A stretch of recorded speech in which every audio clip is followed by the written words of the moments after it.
আমরা এমন একটা দেশে বসবাস করি যেখানে বিমানেরও ফিটনেস থাকে না। আমরা এমন একটা দেশে বসবাস করি যেখানে মানুষেরও ফিটনেস থাকে না, রাষ্ট্রেরও ফিটনেস থাকে না। জুলাই সনদ এবং ঘোষণাপত্র আমরা আদায় করে ছাড়বো ইনশাআল্লাহ। এই মুজিববাদকে আমরা বাংলাদেশ থেকে বিতাড়িত করেছি, মুজিববাদকে বাংলাদেশে আমরা মাথা তুলে দাঁড়াতে দিব না। জুলাই গণ অভ্যুত্থানের 1 বছরের দ্বার প্রান্তে আমরা রয়েছি। আজকে আমরা এখানে যারা দাঁড়িয়ে রয়েছি, আমাদের এখানে দাঁড়ানোর কথা ছিল না। আপনারা আমাদেরকে চিনতেন না, আমরাও আপনাদের সামনে দাঁড়িয়ে কথা বলতাম না, কিন্তু ইতিহাস এবং সময় আমাদেরকে দাঁড় করিয়ে দিয়েছে আপনাদের সামনে। জুলাই গণ অভ্যুত্থানে যখন বিগত 16 বছরের চেপে বসা শেখ হাসিনার ফ্যাসিবাদ, গণহত্যা, গুম খুন থেকে বিরোধী দলের নেতৃবৃন্দরা সেই লড়াইকে এগিয়ে নিয়ে যেতে পারছিল না, নির্যাতিত হয়ে যাচ্ছিল, তখন কোটা সংস্কার আন্দোলন থেকে এই ছাত্র তরুণরা এক দফার মাধ্যমে গণ অভ্যুত্থানে ফ্যাসিবাদ বিরোধী আন্দোলনের রূপ দিয়েছিল। ফলে আপনারা আমাদের উপর আস্থা রেখেছেন, আস্থা রেখে আপনারা 5ই আগস্ট ঢাকা শহরে গিয়েছিলেন মার্চ করতে, আপনারা গণভবন ঘেরাও করেছেন, আপনারা শেখ হাসিনাকে উৎখাত করেছেন। আমরা মনে করি এই বিজয়ের, এই ফ্যাসিবাদ বিরোধী লড়াইয়ের প্রকৃত বিজেতা হচ্ছে আপনারা, সাধারণ মানুষ, সাধারণ জনগণ। প্রিয় সংগ্রামী বন্ধুগণ, আমরা আপনাদেরকে মনে করিয়ে দিতে এসেছি আমাদের লড়াই শেষ হয়ে যায়নি। রোজকার সাধারণ খাবার এখন হবে অসাধারণ। প্রাণ স্বাদের মশলা, স্বাদ বাড়ায়, ঘ্রাণ ছড়ায়। আমরা একটা নতুন বাংলাদেশ, নতুন বন্দোবস্ত প্রতিষ্ঠা না হওয়া পর্যন্ত আমরা 5ই আগস্ট যে গণভবনে গিয়েছিলাম, আমরা যেই লক্ষ্যে মার্চ টু ঢাকা করেছিলাম, সেই লক্ষ্য অর্জিত না হওয়া পর্যন্ত আমাদের লড়াই চালিয়ে যেতে হবে। আমরা বিপ্লব এবং গণ অভ্যুত্থানের মধ্যে ফ্যাসিবাদকে উৎখাত করেছিলাম। আমরা এখন গণতান্ত্রিক ভাবে, নিয়মতান্ত্রিক ভাবে আমরা সংস্কারের মাধ্যমে নতুন বাংলাদেশ প্রতিষ্ঠা করতে চাই। প্রিয় সুনামগঞ্জবাসী, আপনারা দেখেছেন কিছুদিন আগে মাইলস্টোন কলেজে বিমান বিধ্বস্তের মর্মান্তিক ঘটনা ঘটেছে। আল্লাহ তাআলা এই পরিবারগুলোকে, যে সকল শিশু মারা গিয়েছে, তাদের শোক সন্তপ্ত পরিবারকে আল্লাহ ধৈর্য ধারণ করার তৌফিক দান করুন। আমরা বলতে চাই, এমন একটা দেশে আমরা আসলে বসবাস করি যেখানে বাসের ফিটনেস থাকে না। আমরা এমন একটা দেশে বসবাস করি যেখানে বিমানেরও ফিটনেস থাকে না।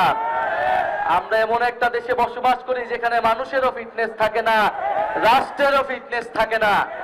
শেখ হাসিনা একটা ফিটনেস বিহীন রাষ্ট্র আমাদের উপর চাপিয়ে দিয়ে গিয়েছে, এই প্রজন্মের উপর চাপিয়ে দিয়ে গিয়েছে।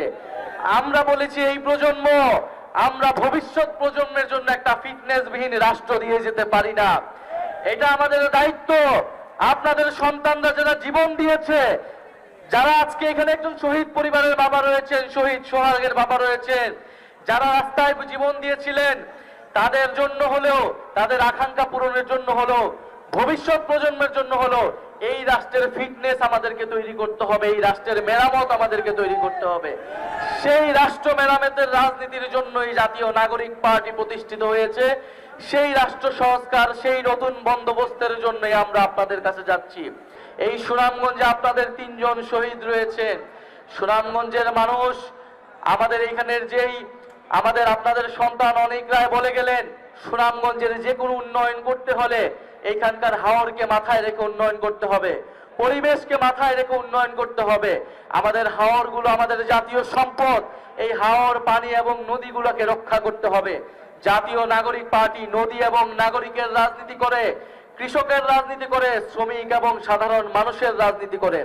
ইনশাআল্লাহ সুনামগঞ্জে হাওর, কৃষি এবং নদী ভিত্তিক যেই সভ্যতা কেন্দ্রে সুনামগঞ্জ, সেই সুনামগঞ্জকে আমরা নতুন করে গড়ে তুলব। সুনামগঞ্জে হাসন রাজার মতো মানবতাবাদী মারময় কবির যে আধ্যাত্মিক গান রয়েছে, সেই দর্শনের ভিত্তিতে আমরা নতুন বাংলাদেশ গড়ে তুলব। জুলাই গণ অভ্যুত্থানে আমরা মুজিববাদী, ফ্যাসিবাদী রাজনীতির বিরুদ্ধে সংগ্রাম করেছি। মুজিববাদ এখনো নানাভাবে, নানা ছলে বলে কাজ করার চেষ্টা করছে, মাথা চাড়া দেওয়ার চেষ্টা করছে। বাংলাদেশের জনগণ মুজিববাদের বিরুদ্ধে 5ই আগস্ট রায় দিয়ে দিয়েছে। মুজিববাদের রাজনীতি এই বাংলাদেশে চলমান থাকবে না, বাংলাদেশে হতে দেওয়া হবে না। প্রিয় সংগ্রামী বন্ধুগণ, আমরা স্পষ্টভাবে বলতে চাই, মুজিববাদকে শুধু আইনগতভাবে মোকাবেলা করলেই হবে না। মুজিববাদের বিরুদ্ধে, মুজিববাদ একটা আদর্শিক শক্তি, মুজিববাদের বিরুদ্ধে রাজনৈতিক, সামাজিক এবং সাংস্কৃতিক প্রতিরোধ গড়ে তুলতে হবে আপনাদের, আমাদের সবাইকে। মুজিববাদ মানে কেবল মুক্তিযুদ্ধ এবং শেখ মুজিব না। মুজিববাদ মানে ফ্যাসিবাদ, মুজিববাদ মানে গত 50 বছরের বিভাজনের রাজনীতি, মুজিববাদ মানে গুম, খুন, ধর্ষণ এবং মানবাধিকার হরণের রাজনীতি। মুজিববাদ মানে গণতন্ত্রকে হত্যা করে একদলীয় শাসন ব্যবস্থা এবং বাকশাল কায়েমের রাজনীতি। মুজিববাদ মানে দেশের মানুষের টাকা লুট করে, পাচার করে মাফিয়াতন্ত্রের রাজনীতি, লুটেরা অর্থনীতি হচ্ছে মুজিববাদের রাজনীতি। মুজিববাদের রাজনীতি হচ্ছে ইসলাম বিদ্বেষ এবং সাম্প্রদায়িকতার রাজনীতি।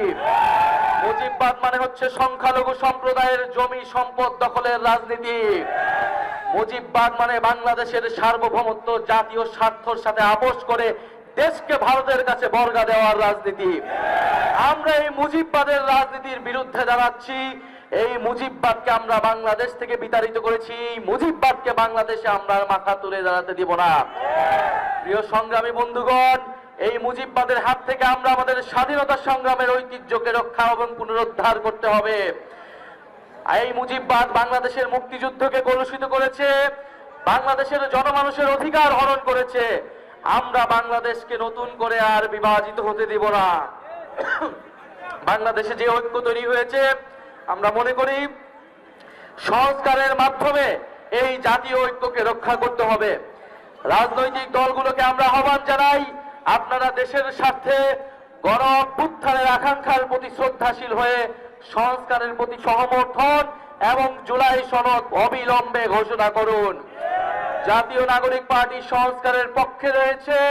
আমরা মনে করি রাজনৈতিক দলগুলো, বিএনপি সহ অন্যান্য দলগুলো যথেষ্ট পরিমাণ তাদের অবস্থান থেকে সরে এসেছে। আমরা এই জন্য ধন্যবাদ জানাই। আমরা ভালো কাজের ধন্যবাদ জানাই এবং খারাপ কাজের জন্য সমালোচনা করি। আমরা মনে করি উচ্চ কক্ষে পিআরের মাধ্যমে যে জুলাই সনদটা আটকে রয়েছে, উচ্চ কক্ষ পিআর প্রতিষ্ঠার মাধ্যমে এই আমরা সংস্কারের ঐক্যমতটা বাস্তবায়ন করতে পারি। ইনশাআল্লাহ আমরা আশাবাদী। ঢাকায় আমরা 3রা আগস্ট যাচ্ছি, জুলাই সনদ এবং জুলাই ঘোষণাপত্র আমরা আদায় করব। আপনাদেরকে আমরা 3রা আগস্ট ঢাকায় আসার আহ্বান জানাচ্ছি। ইনশাআল্লাহ আমরা, আমাদের বিজয় হবে। জুলাই সনদ এবং ঘোষণাপত্র আমরা আদায় করে ছাড়বো ইনশাআল্লাহ।